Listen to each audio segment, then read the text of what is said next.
अप्रिमेय संख्याओं का दशमलव प्रसार होता है। अप्रिमेय, देखो प्रिमेय संख्या क्या होती है, जो p/q की फॉर्म में लिखी जा सकती है, ठीक है। लेकिन जो अप्रिमेय होते हैं वो इस तरीके से नहीं लिखे जा सकते। जो इनका दशमलव होता है किस प्रकार का होता है, वो होता है अनवसानी अनावृत्ति का। मतलब जो ना तो कभी नॉन टर्मिनेटिंग और रिपीट नॉन रिकरिंग कहते हैं, मतलब वो ना तो वो रुकता है और ना वो बार बार रिपीट होता है, मतलब बार बार आता है, ठीक है।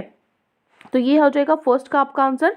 थर्ड, उसके बाद है सेकंड क्वेश्चन, दो प्रिमेय संख्याओं के बीच प्रिमेय संख्याएं होती हैं। कितनी संख्याएं होती हैं, मान लीजिए दो प्रिमेय संख्याएं हैं आपके पास, 2 से 3 ही मान लीजिए, ठीक है। 2 और 3 आपके पास है, इसके बीच में जितनी भी प्रिमेय संख्याएं हैं वो कितनी होंगी। तो देखो इसके बीच तो बहुत सारी हो सकती हैं, जैसे 2.1 हो गई, 2.2 हो गई, 2.3 हो गई, या फिर 2.3 4 5, 3 के पीछे भी तो डिजिट आती है ना, ये तो बहुत सारी हो जाएंगी, अनलिमिटेड हो जाएंगी, है ना।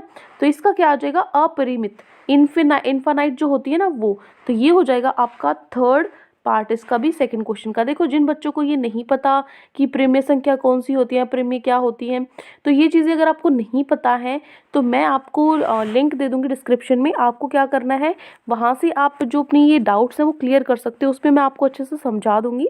इस वर्कशीट के बाद मैं अपलोड कर दूंगी वो वीडियो भी।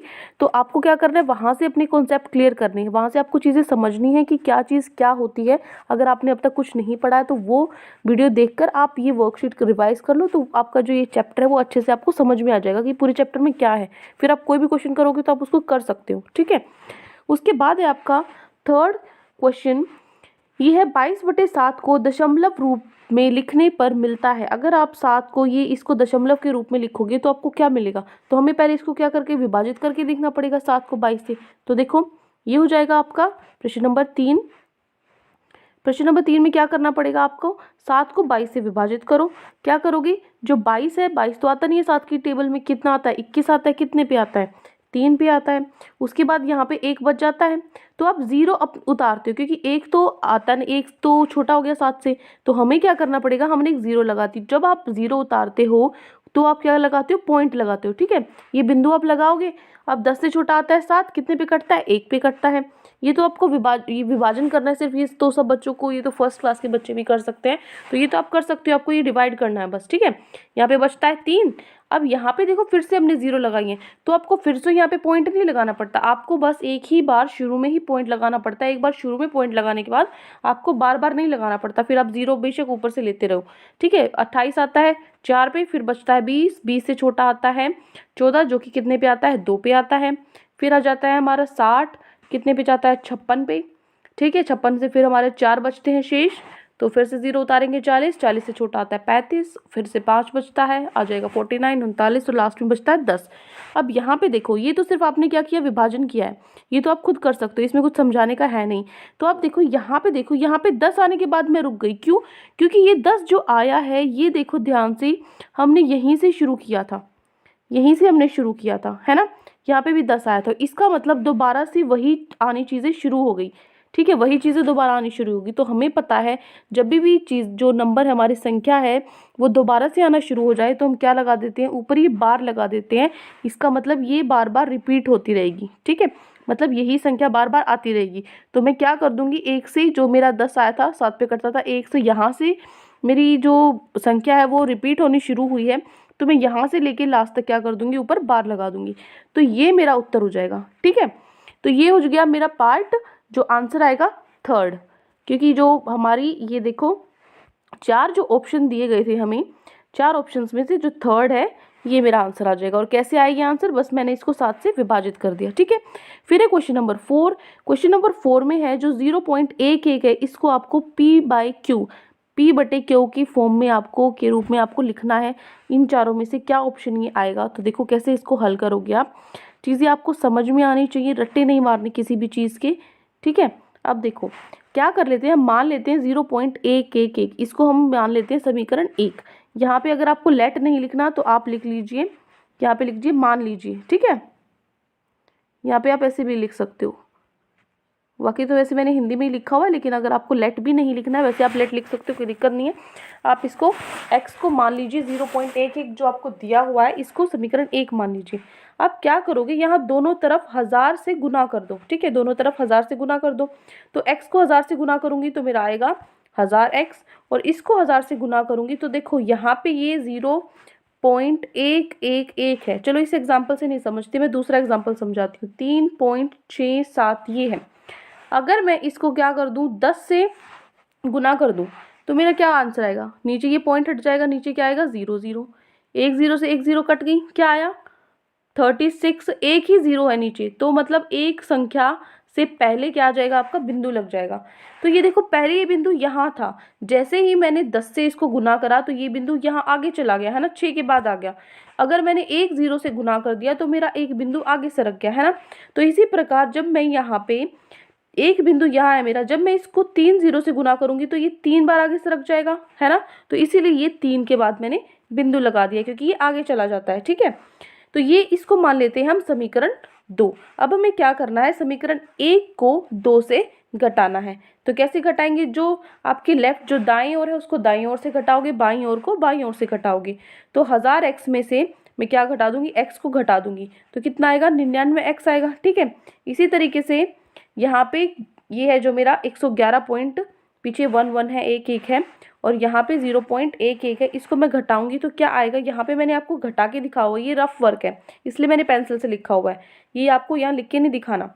तो यहाँ पे क्या किया मैंने 11 पॉइंट, ये भी बहुत बच्चों क्या करते हैं माइनस में बहुत गड़बड़ करते हैं क्योंकि वो क्या करते हैं पॉइंट का ध्यान नहीं रखते। ये 0 पॉइंट क्या करेंगे, इसको माइनस करना है ना तो वो फटाफट से लिखेंगे ऐसे, और ये 0 पॉइंट है फिर इसको ऐसे लिखना स्टार्ट कर देंगे, ऐसे नहीं लिख सकते, आपको पॉइंट के नीचे पॉइंट लगाना होता है। तो ये देखो जो इसका पॉइंट है, जो इसका यहाँ पे जो पॉइंट है, ये पॉइंट आप इस पॉइंट के नीचे ही लगाओ, जो ऊपर का पॉइंट है उसके नीचे, ठीक उसके नीचे ही आपको ये बिंदु लगाना है। उसके बाद ये बिंदु से पहले 0 है तो बिंदु से पहले 0 लगा दो, बिंदु के बाद 1 1 है तो बिंदु के बाद 1 1 लगा दो। ठीक है, अब इसको माइनस कर दो, यहाँ पे तो 0 ही आ जाएगा, इसको घटाओगे तो ठीक है, और यहाँ पे 111 को 0 में से घटाओगे तो 111 ही बच जाएंगे। तो यहाँ पे मेरा क्या आ गया 999x है, किसके बराबर आ गया 111 के बराबर आ गया। अब मुझे निकालना है क्या, x निकालना है, x को p/q की फॉर्म में लिखना है। ठीक है, p/q के रूप में लिखना है। तो यहाँ पे x है जो ये इधर इसके साथ गुणा में है, जब ये इस तरफ आ जाएगा 999 तो ये क्या हो जाएगा विभाजित हो जाएगा, तो 111/999 आ जाएगा। इसको हम काटेंगे तो क्या आ जाएगा 1/9। तो जो x का मान है वो क्या है 1/9। तो मतलब जो हमारी जो ये वैल्यू थी हमारी 0.11 है, इसको हम किस तरीके से लिख सकते हैं, इसको हम लिख सकते हैं ऐसे 1/9 की तरह। तो हमारा जो ऑप्शन 1 है वो ठीक होगा। ठीक है, तो ये हो गया आपका आंसर नंबर 4। ठीक है, अब देखो तो 4th का आप लिखोगे, 4th में आप लिखोगे फर्स्ट पार्ट। ठीक है, ये आपका आंसर हो गया।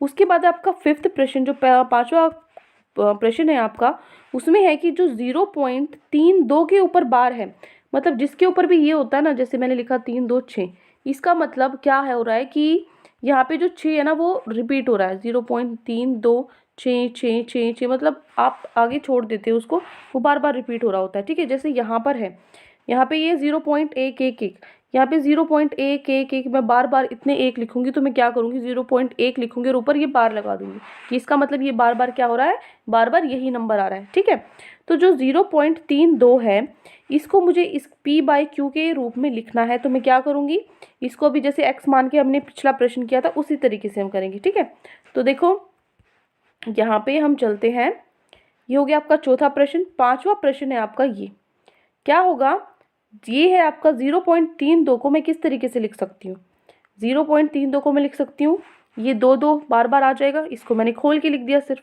उसके बाद मान लीजिए जो x है, हम इसको x मान लेते हैं, 0.32 को मैं x मान लूँगी। फिर मुझे क्या करना होता है, दोनों तरफ मैं 10 से गुना करूँगी, दोनों तरफ 10 से गुना करने के बाद इधर तो मेरा आ जाएगा 10x 10x, और इधर क्या आ जाएगा, आपको पता है ये जो बिंदु है, एक 0 से मैंने गुना किया तो एक आगे सरक जाएगी, एक आगे सरक जाएगी तो क्या हो जाएगा 3 के पीछे आ जाएगी, मतलब 3.22 बन जाएगा। तो ये हो गया हमारा पहला समीकरण। उसके बाद जो समीकरण 1 है, 1 को दोनों तरफ 10 से गुना करेंगे। ठीक है, इसको मतलब पहले हमने इसको 10 से गुना करा तो ये आया, अब हम इसको 10 से गुना करेंगे तो ये आ जाएगा।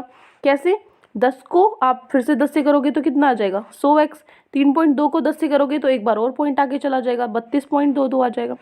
तो अब हमारे पास ये 2 समीकरण है, इनको हम आपस में घटा देंगे। कैसे घटाएंगे, देखो यहाँ पे जो दाईं ओर है उसको दाईं ओर से, बाई को बाईं ओर से, तो 100x में से 10x घटाएंगे तो कितना आ जाएगा 90x। और 32.22 में से 3.22 घटाएंगे तो आ जाएगा 29। कैसे आएगा 29? यहाँ पे मैंने आपको माइनस करके दिखाया हुआ है कि 32.22 है, उसके बाद 3.22 है, तो ये 3 इसके नीचे से नहीं शुरू करना, हमें क्या करना है, ये पॉइंट देखना है। ये पॉइंट यहाँ पे है, तो इससे पहले क्या है, 3 है, तो ये 3 यहीं पे आएगा, इसके ठीक सामने। ठीक है, तो इसको आप माइनस करोगे पीछे तो 2 ये सारे कट जाएंगे, 0 आ जाएगा, और 32 में से 3 गए, कितना होता है 29। तो यहाँ पे जो 90x है वो 29 के बराबर है, जो x है वो किसके बराबर है, 29/90, क्योंकि यहाँ पे जो x है इसके साथ गुना में है, जब ये इस तरफ आ जाएगा तो विभाजित हो जाएगा। तो मेरा जो ऑप्शन 3 है वो ठीक होगा। ठीक है, तो ये देखो, ये आपका क्वेश्चन नंबर 5। ठीक है, क्वेश्चन नंबर 5 हो गया। क्वेश्चन नंबर 5 का ऑप्शन क्या हो जाएगा हमारा, 29/90, जो ऑप्शन 3 है आपका, इस पे हम करेक्ट लगा लेंगे। अब देखो प्रश्न नंबर 6। प्रश्न नंबर 6 में है, आपको जो ये नीचे दी गई संख्या, इसमें प्रेम्य और अप्रेम्य संख्याओं का इनको अलग अलग लिखना है। ठीक है, तो आप हेडिंग बना लेना प्रेम्य और अप्रेम्य, मैं आपको दिखा भी दूंगी यहाँ पे। तो देखो, इनमें से आपको छांटनी है कि इसमें से कौन सी अप्रेम्य। ये देखो यहाँ पे जो ये नंबर, ये रूट वाले हैं, ये तो आप देख के बता सकते हो सबसे पहले कि ये कैसी संख्या है, ये किस में आ जाएंगी, अप्रेम्य में आ जाएंगी। क्यों? क्योंकि देखो यहाँ पे 42 है, इसका ये किसी का वर्ग नहीं होता, 2 भी, और ये √11 भी, ये 26.7 भी, ऐसे ही रहेंगे। ठीक है, इसको हम नहीं लिख सकते इस तरीके से, इसको नहीं लिख सकते हम। ठीक है, तो ये क्या हो जाएंगे, अप्रेम्य में आ जाएंगे। और ये भी क्या आ जाएगा, अप्रेम्य में आ जाएगा। क्योंकि क्यों आ जाएगा, आप कहोगे ये तो क्या हो रहा है, ये तो रिपीट हो रहा है, मतलब ये तो 2 बार बार आ रहे हैं नंबर, फिर भी हम इसको क्यों नहीं ले रहे। इसलिए नहीं ले रहे क्योंकि यहाँ पे देखो, ये क्या हो रहा है, पहले 0 1 आई, फिर क्या आया 0 0 1 आई, फिर 0 0 0 1 आई, तो ये समान तरीके से नहीं आ रहे हैं, समान तरीके से नहीं दोहराई हो रही, इनकी क्या हो रहा है, अगर नंबर एक जैसे तो आ रहे हैं, 0 1 आ रहा है बार बार, लेकिन यहाँ पे पहले 0 1 आया, फिर 2 0 1 आया, फिर 3 0 1 आया, इसलिए ये क्या होगा, इसलिए हम इसको प्रेम्य में नहीं लिख सकते। ये क्या लिखेंगे हम इसमें, इसके अंदर अप्रेम्य में डाल देंगे। ठीक है, तो ये सारे क्या हो जाएंगे, अप्रेम्य में हो जाएंगे, और जो बाकी हमारे बच गए ये किस में हो जाएंगे, जैसे 98.3 है, 88 है, इनको तो हम नीचे लिख सकते हैं, इसको P क्योंकि फॉर्म में लिख सकते हैं, क्योंकि 98.3 है, पॉइंट हटा के 10 लिख सकते हो, इसको 88 है, 28 को क्या कर सकते हो, नीचे 1 लिख सकते हो। ठीक है, और जो ये है, ये तो पॉइंट हटा के इसको भी नीचे क्या लिख सकते हो, पॉइंट हटा के नीचे लिख सकते हो। और जो ये है, ये क्या हो रहा है यहाँ पे, ये 4 5 6 7 2 4, फिर से क्या हो रहा है, बार बार समान तरीके से वही नंबर आ रहा है। ठीक है, बार बार वही आ रहा है, तो इसको भी हम क्या कर सकते हैं, रोक सकते हैं ऊपर बार लगा के। ठीक है, तो ये क्या हो जाएंगे हमारे, ये क्या हो जाएंगे हमारे प्रेम्य। देखो मैं अलग से लिख देती हूँ, आपको अच्छे से समझ में आ जाएगा। प्रश्न नंबर 6 देखो, ये हो जाएगा आपका प्रश्न नंबर 6। ठीक है, इस तरीके से आपको लिखना, हेडिंग बना के। प्रश्न नंबर 6, प्रेम्य संख्या क्या होती है, जिसको P/Q की तरह लिख सकते हैं, और हो जाएंगी अप्रेम्य संख्या। तो प्रेम्य में आप लिखोगे 88, 98.3 ये नंबर, और ये जो मैं आपको बता चुकी हूँ, ये क्या हो रहा है, देखो सेम जितना है यहाँ पे 5 4 5 6 7 2, इधर भी 4 5 6 7 2 है, इसको बार लगा के हम रोक सकते हैं, इसलिए ये प्रेम्य में आएगा।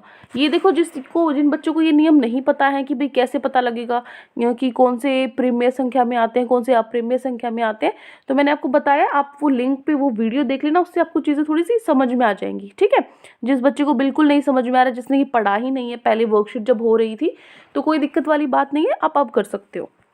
अब देखो अप्रेम्य संख्या, अप्रेम्य संख्या में क्या होगा, जो मैंने अभी आपको ये नंबर बताए, ये सारे किस में आ जाएंगे, अप्रेम्य संख्या में आ जाएंगे। ठीक है, तो ये हो गया हमारा उत्तर नंबर 6। उसके बाद चलते हैं हमारे प्रश्न नंबर 7 पे। देखो प्रश्न नंबर 7 क्या है, प्रश्न नंबर 7 में आपको दिया हुआ है, ये देखो वहाँ पे मैंने ना इसके पीछे डॉट नहीं लगाई हुई है, तो ये आप डॉट लगा लेना वहाँ पे। ये देखो फिर से मैं अभी ये जो क्वेश्चन है ये वहाँ जाऊँगी तो मैं आपको दिखा दूँगी, वहाँ पे आपको लगेगा कि ये नंबर क्यों हमने उसमें डाला है, इसके पीछे मैंने वहाँ डॉट नहीं लगाई, ये बिंदु भी नहीं लगाई, मतलब ये बार बार है, ये रिपीट हो रही हैं, ऐसे ही चलती रहेंगी, तो ये आप वहाँ पे लगा लेना। किसी के पीछे भी नहीं लगाइए, शायद ये इन सब के पीछे लगा लेना आप। ठीक है, अब देखो उसके बाद है निर्देश अनुसार उत्तर दीजिए। यहाँ पे आपको बताना है कि जो 0.06 है इसको भी आपको P/Q के रूप में लिखना है, और जो बी पार्ट है वो है आपको 2 अप्रेम्य संख्या के उदाहरण लिखने हैं, जिनका गुणन जिनको हम मल्टीप्लाई करें, गुना करें, तो वो क्या हो जाए, प्रेम्य संख्या हो जाए। मतलब 2 अप्रेम्य संख्याओं को क्या करना है, गुना करना है। मतलब जैसे √3 है और √3 है, ये दोनों क्या है, अप्रिमेय संख्या, लेकिन उनका गुणनफल कैसा आना चाहिए, प्रिमेय संख्या आना चाहिए, तो इनका गुणनफल 3 आया है। तो ये हो गया पहले का उदाहरण। दूसरे का उदाहरण अप्रिमेय संख्या का, जैसे √2 है गुना में √3 है, ये क्या आ गया, √6 आ गया। ये क्या हो गया, दूसरे का उदाहरण। ठीक है, उसके बाद तीसरा पार्ट है, ये देखो अभी मैं कराऊंगी ये ए पार्ट, अभी पीछे चलेंगे। 1/√8 है, इसको आप हर का परिमेयकरण कीजिए। हम क्या करेंगे, रेशनलाइज करेंगे, जो हर है हमारा उसको परिमेयकरण करेंगे। कैसे करते हैं, नीचे और ऊपर हम इससे क्या कर देते हैं, जो हमारा हर है उससे गुना कर देते हैं। ठीक है, तो चलो प्रश्न नंबर 7 के तीनों पार्ट हैं, जो ये पहला दूसरा तीसरा, ये हम करते हैं। ये देखिए प्रश्न नंबर 6 में यहाँ कह रही थी बेटा मैं, यहाँ पे ना मैंने आपको डॉट डॉट लगा लेनी है, इसके पीछे भी ऐसे डॉट डॉट। ये मैंने अप्रिमेय के अंदर क्यों रखा है, क्योंकि यहाँ पे देखो एक जैसे नहीं आ रहे हैं, अलग अलग नंबर आ रहे हैं, तो ये अलग अलग क्या पता क्या क्या आएंगे, तो हम इसको नहीं रोक सकते। तो ये प्रिमेय के अंदर मैंने नहीं डाला है, ये यहाँ पे डाला है। ठीक है, ये आपका है उत्तर नंबर 6। इसके पीछे आप बिंदुएं लगा लेना ध्यान से। ठीक है, इसके पीछे जहाँ जिनके पीछे ये बिंदुएं वो आपको लगा लेनी है। अब देखो प्रश्न नंबर 7 का पहला क्या था, पहला पार्ट था कि मुझे 0.06 ऊपर बार है ये, इसका क्या करना है, मुझे p/q के रूप में लिखना है। ठीक है, तो कैसे करेंगे, सबसे पहले हम x मानते हैं, आपको पता है, तो फिर हम क्या करेंगे, दोनों तरफ 10 से गुना करेंगे। 10 से गुना करेंगे तो इस तरफ आ गया कितना, 10x, और इस तरफ हमारा कितना आया, इसको गुना करोगे तो 1 पॉइंट है जो वो आगे बढ़ जाएगा। ठीक है, तो 1 पॉइंट आगे बढ़ जाएगा, तो अब हम क्या लिखेंगे इसको, ये 0 के आगे चला जाएगा, तो ये आ गया 0.66, जिसको हम मान लेते हैं समीकरण 1। फिर जो समीकरण 1 है, इसको फिर से हम दोनों तरफ क्या करेंगे, 10 से गुना करेंगे, जैसा पिछला प्रश्न है सेम वैसे ही, जैसा 0.32 वाला है ना, बिल्कुल वैसा ही है ये। फिर क्या करेंगे, 10 को करेंगे 10 से तो 100x आ जाएगा, 0.66 को करेंगे तो फिर से बिंदु एक आगे से रख जाएगा, कितना आ जाएगा, 6.66। ये हो गया हमारा दूसरा समीकरण। अब इस समीकरण को हम क्या करेंगे, आपस में घटाएंगे। पहले को आप क्या कर दो, दूसरे में से घटा दो, तो 100 में से अगर मैं 10 को घटाऊंगी तो कितना आएगा, 90x आएगा। इसी तरीके से जब मैं 6.6 में से 0.66 घटाऊंगी तो मेरा क्या आएगा, सिर्फ 6 बचेगा। ठीक है, तो यहाँ से जो x है, वो क्या होगा, 6/90। 6/90 आप इसको काटोगे, 3 से काटोगे तो 2/30 आएगा, 2/30 को फिर से 2 से काटोगे तो 1/15। तो x का जो मान है वो कितना आया, 1/15। ठीक है, तो ये मैं दिखा देती हूँ आपको। ये है प्रश्न नंबर 7 का पहला पार्ट। ठीक है, उसके बाद हम चलते हैं दूसरे ऑप्शन, जो हमारा सेकंड पार्ट है। सेकंड पार्ट में हमें क्या करना था, सेकंड पार्ट में हमें बताना था कि आपको उदाहरण देना था कि ऐसे नंबर हो, ऐसी संख्या हो जो क्या हो, जिनका गुणनफल, ऐसी दो अप्रिमेय संख्याओं का गुणनफल जिनका जो उत्तर है, उनका जो गुणनफल है वो क्या हो जाए, हमारा प्रिमेय संख्याएं। मतलब गुना तो हम क्या करें, ऐसे दो को आपस में गुना करें जो क्या हो, अप्रिमेय हो, लेकिन उनका जो गुणनफल है उनको गुना करने के बाद आए प्रिमेय संख्या। तो ये मैंने आपको बता दिया था वहाँ पे, √3 और √3 अप्रिमेय है, तो इनको गुना करने के बाद लेकिन हमें क्या मिलता है, प्रिमेय संख्या मिलता है। इसी तरीके से इसका उदाहरण भी अप्रिमेय संख्या, क्या उदाहरण क्या हो जाएगा, √2 गुना √3, ये दोनों क्या है, अप्रिमेय संख्या, और इनका जो हमारा गुणनफल है वो भी क्या हो गया, अप्रिमेय संख्या हो गया। तो ये हो गया आपका बी पार्ट। अब हम चलते हैं हमारी आखिरी प्रश्न पे, जो आखिरी सी पार्ट है। सी पार्ट में हमें क्या करना था, 7वें प्रश्न के सी पार्ट में मुझे क्या करना था, इसके हर का प्रिमेयकरण करना था। तो मैं क्या करूंगी, इसको ऊपर नीचे, मैंने जो नीचे हर है मेरा, इससे क्या कर दिया, मैंने गुना कर दिया, ऊपर भी 8 रूट और नीचे भी √8। ठीक है, तो यहाँ से 1 गुना में √8 कितना होता है, √8 होता है। और यहाँ पे आपको पता है रूट और रूट दोनों ये सेम है, जैसे अभी हमने यहाँ किया था, √3 और √3 कितने होते हैं, 3 होते हैं। इसी तरीके से यहाँ पे भी √8 और √8 कितना होगा, 8 हो जाएगा। अब आपको पता है जो √8 है, मैं इसको किस तरीके से लिख सकती हूँ, इसको कैसे लिख सकती हूँ मैं, इसको जैसे हम निकालते थे, आप ऐसे भी, जिस बच्चे को नहीं आता वो सीख सकता है। 2 है, 8 यहाँ पे कितना आ जाएगा, 4। ठीक है, फिर से 2 से करूँगी मैं, फिर से क्या आ जाएगा मेरा, एलसीएम एचसीएफ जो आप लेते हो वो ले सकते हो यहाँ पे। तो मेरा क्या आएगा, 2 गुना में 2 गुना में 2, तो वो मैंने इसके अंदर लिख दिया, क्योंकि 2 दूनी 4, 4 दूनी 8, तो 8 को मैं इस तरीके से लिख सकती हूँ। नीचे मेरा 8 है ही। अब देखो, जिसका हमारा पेयर बन जाता है, जिसका जोड़ा बन जाता है, वो रूट के बाहर निकल आता है। तो एक का तो जोड़ा बन रहा है, ये जोड़ा बन रहा है, तो मैं इसको बाहर ले आई और रूट हट गया, लेकिन इसका जोड़ा नहीं बन पाया, तो ये इसके अंदर ही रहेगा। ठीक है, नीचे क्या हो गया, 8 आ गया। अब यहाँ को 2 से आप 8 को काट दोगे तो कितना आ जाएगा आपका, 4 आ जाएगा। तो ये क्या हो गया, 2/4 आपका आंसर हो गया। ठीक है, तो ये जो प्रश्न दिए गए थे आपको 7 प्रश्न, आज आपकी वर्कशीट 1, 2, 3 की क्या थी, रिवीजन थी। आई होप अच्छे से आपको सारा समझ में आ गया। कोई भी डाउट है पूरी वर्कशीट में तो कमेंट्स में आप मुझसे पूछ सकते हो, और अगर आपको हमारी वीडियो अच्छी लगे तो हमारे चैनल को सब्सक्राइब भी कर सकते हो। Thank you and have a great day.